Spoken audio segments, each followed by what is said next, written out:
November is also dedicated to the celebration of the National Children's Month. Ang tema ng pagdiriwang ay OSAEC-CSAEM, wakasan, kaligtasan at karapatan ng mga bata, ipaglaban.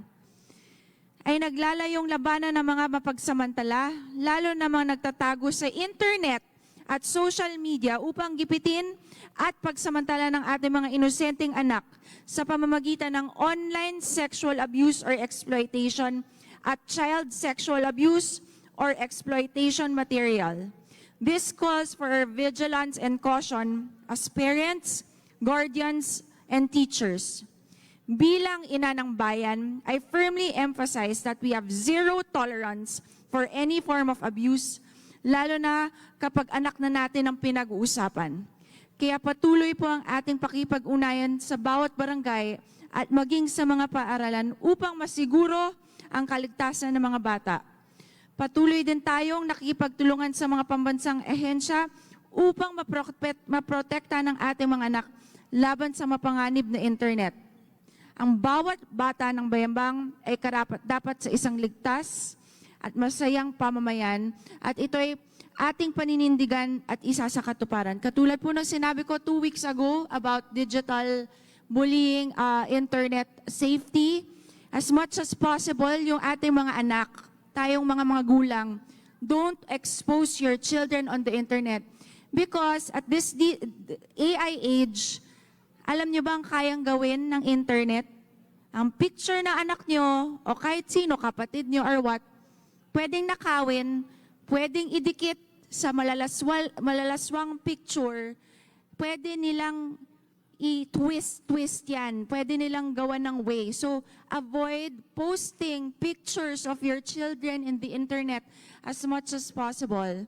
As much as possible, if you want to post them, put a sticker on their face. Because kayang-kaya nilang nakawin yung mga hacker, matatalino mga hacker. Kayang-kaya nilang nakawin ng impormasyon, itsura, mukha ng inyong mga anak at gawin nilang malaswa. And believe it or not, may mga tao na napakasick, may mga taong may sakit na nakakapag-arouse sa kanila ay mga bata. Kaya you better be careful. I'm sorry for the language, there are kids here. They use it, child pornography. You will never know. Baka yung katabi mo may ganyang kaadikan. You will never know. So, better be careful. Make sure, lalo na yung mga little kids like yan, si Amelie, cover their faces. So it's scary. That is the dangers of the internet. That is the dangers of social media. So please be careful. Again, like what I said, it's a spiritual warfare. This world that we are living in is not just a physical world. There is a spiritual world, and there are demonios around us. So you have to also fight and protect yourself and shield yourself and your loved ones and your families. So please protect your children. There are many sick people in the world, okay? Protect your children.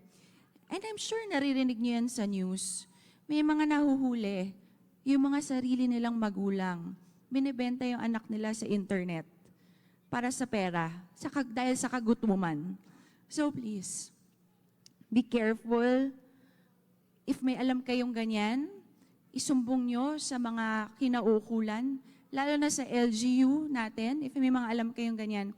And we will make sure that we will protect our children to the best way that we can. And we will make sure that these people will have consequences that they will regret in their life.